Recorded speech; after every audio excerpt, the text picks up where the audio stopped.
Hey there, physics friends. Welcome back to our discussion about the Doppler effect. So, remember, the key in the Doppler effect is that it's all about the motion. The motion makes the detected or measured or perceived frequencies higher or lower. And actually, it's the relative motion between the two. That is, it works in reverse. If you, the detector, moves toward a sound emitter, you're going to detect a higher frequency. If you move away from a sound emitter, then you're going to detect a lower frequency. Hope that makes sense to you. Or if there's relative motion between the two of you, if you are going toward each other, or if you're going away from each other, there's going to be a difference in the Doppler effect. If both of you are going toward each other, it's going to be a higher frequency that the detector would measure. If both of you are moving away from each other, it's going to be a lower frequency that the detector would measure. Now, if you're going in the same direction and one of you is moving faster than the other, well, then we have to start to calculate it and figure out what the relative difference in the velocities is. And that's a little bit trickier, but you get the idea. Now, also, if both of you are going at the same speed, so that there is no relative motion between the two of you, then you would not get a Doppler effect. Okay, crazy stuff, I know. But it only happens while there's relative motion between the source and the detector being you. So here's a car horn example again. As they pass you, the frequency goes to a lower frequency. It's a higher frequency as they're approaching you. The instant they're in front of you, it's going to be the same frequency that the car driver hears, and then once they're past you, you detect a lower frequency. Let me show you another example. This is a little bit strange. I'm going to take a tuning fork and have it swinging on a string.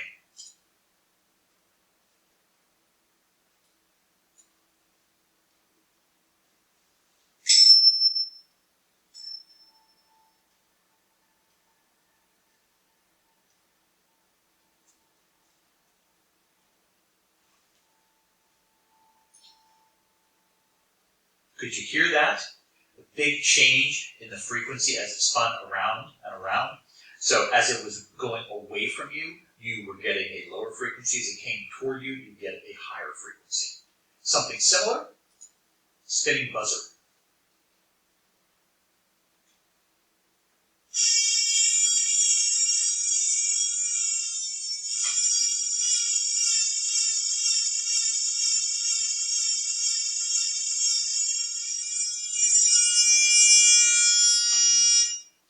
As unlikely as it seems, there is no actual change in the buzzer's frequency. It stays at the same frequency, just like the tuning fork stays at the same frequency.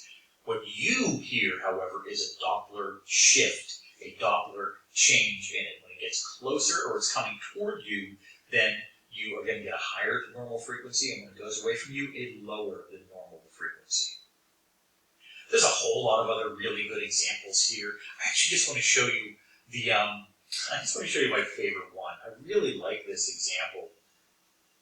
And this is an old Leslie speaker. This is one of the coolest things that's ever been in music, I think, because it's a totally mechanical effect. So there is a rotating speaker in this.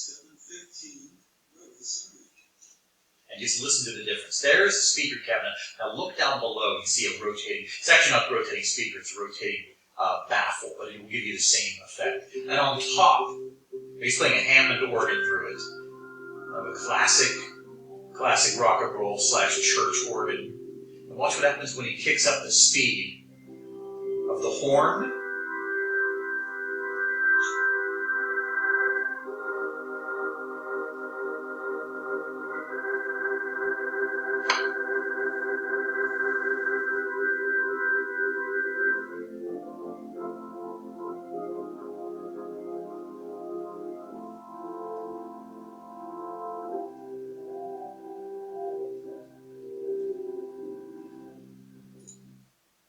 Man, tell me that isn't the coolest thing in the world. I absolutely love those speakers. Now, you can do that with digital effects and stuff, but it's not nearly as cool as that. I've played Hammond organs in my life before, even though I'm not much of an organ player, but it's a really challenging kind of a mechanical instrument because you're playing keys, and then with your foot, you're turning on the switch that makes the whole speaker thing, the baffle or on the bottom or the horn on the top, that's for the higher frequency, to make those things rotate. They don't have to rotate the same frequency either. So yeah, it's really cool and crazy stuff. Good examples, listen to, it was so many bands that had a Hammond B3 organ in it, but if you listen to like the band Deep Purple, like the song Hush, or if you listen to Booker T and the MGs, Booker T. Jones was a great Hammond organ player. Listen to even like, 90s British stuff, Manchester beat stuff like the Charlatans UK, and you can hear all that Hammond B3 with that rotating speaker. Now you can emulate it digitally, but it's not as cool as that Doppler effect thing. Now, does it work for light and other electromagnetic waves? Man, oh man, it sure does. If a light source is moving toward you, you're going to detect a higher frequency or measure a higher frequency. We call that in astronomy a blue shift. Doesn't mean it's literally blue. It just means that the light is shifted toward the bluer range of the spectrum, which is a higher frequency. If the light source is moving away from you, or the EM wave source is moving away from you, you're going to detect or measure a lower frequency. We call that a red shift. There it is again, kind of animated for you. Works with sound waves, works with light waves. You don't generally notice it with the human eye, of course, but we tend to notice it with more sensitive instruments like radio telescopes. I mean, strictly speaking, if you were driving fast enough, a red light could appear to be other than red. It could appear to even be green. But you know what? You'd have to actually be traveling several thousand miles an hour to notice that. So if you ever get pulled over for going through a stoplight, I guess you could tell the officer that, hey, it's the Doppler effect. It was red, I guess, but I was moving. There was relative motion, so I saw it as green. Good luck with that, though, because really you would have to be going thousands of miles an hour to actually see that effect. Now, there are implications here, too. In fact, Edwin Hubble showed about 100 years ago that distant galaxies, in fact, almost all the galaxies in the universe that we can detect, they're all moving away from us, and he based that on their redshifts. That is to say, their spectra actually were shifted toward the lower end of the spectrum.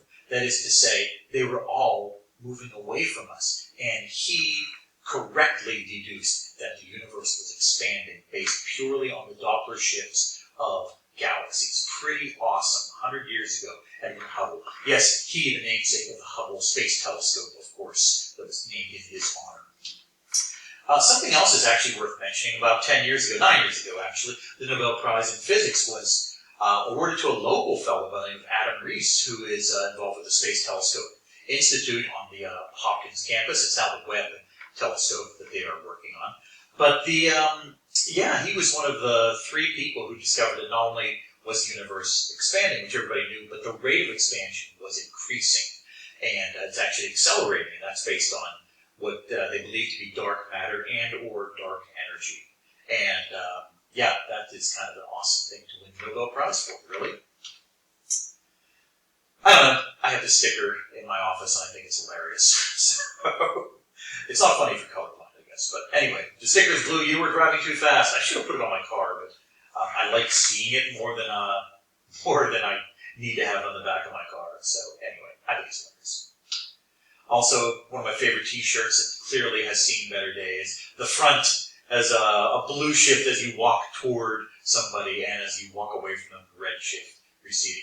Yes, it is as nerdy can be. I know. But anyway, of course, I guess it really wouldn't make any sense if you were walking, if you had the shirt on backwards, or if you were walking backwards toward a person. We best not think about these things.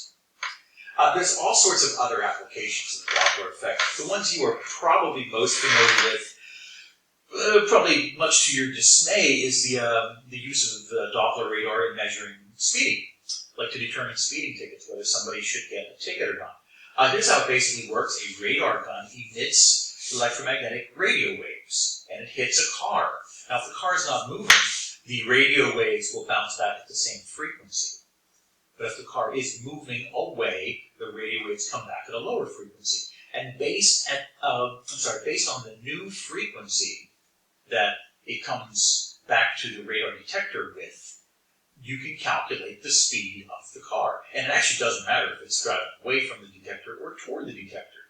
If it's driving away from the detector is going to get a lower frequency than it emitted. If it's driving toward the detector, it's going to get a higher frequency. But no matter what, the algorithm can calculate how fast you, the driver, were going. It's really hard to get out of those tickets, too, of course, because assuming that the radar gun has been calibrated recently, it's a pretty fail-safe way of measuring the speed of cars. They use something very, very similar for the speeds of baseballs. You can use Doppler radar, which I'm sure you've heard of before, Doppler weather to measure the positions and speeds of clouds. You can also get the density of clouds, and you can use that to actually determine whether or not it's going to rain or how likely it is. I mean, weather's a chaotic system in the strictest mathematical sense. And you can actually get an excellent sense of how likely it is to rain or snow based on the density of the cloud and the direction that it happens to be moving. It's pretty cool stuff. And they can use ground-based radar, or they can use one of the many, many radar satellites that are orbiting the Earth. And there's some other stuff here you might want to take a look at. This bit on bird migration is actually kind of cool. And there's a whole lot of other satellite sites in case you're interested in any of the thousands of satellites that are orbiting the, I say thousands, but that's because there's about 1,100 active ones and over 2,000 inactive ones right now. If you're interested in space junk, well, there's a whole lot of stuff to be said about that too. I love the statistic that 13 nuclear reactor fuel coolers, 8 thermoelectric generators, 32 nuclear reactors were known to be in Earth's orbit below 1,700 kilometers above. It's about 1,000 miles above sea level. And the oldest debris still in orbit is Vanguard 1. It's America's second satellite, launched in 1958. This is one of these things I actually did not know until until I saw this graphic right here. In 1965, an astronaut named Edward White lost it to love, and it stayed in orbit at 28,000 kilometers per hour. It became the most dangerous garment in history. This cracks me up. So anyway, much more to be said about that. Well, my friends, as you can see, I really dig the Doppler effect, and I think it is awesome. So there you are, my friends. See you soon. See you on the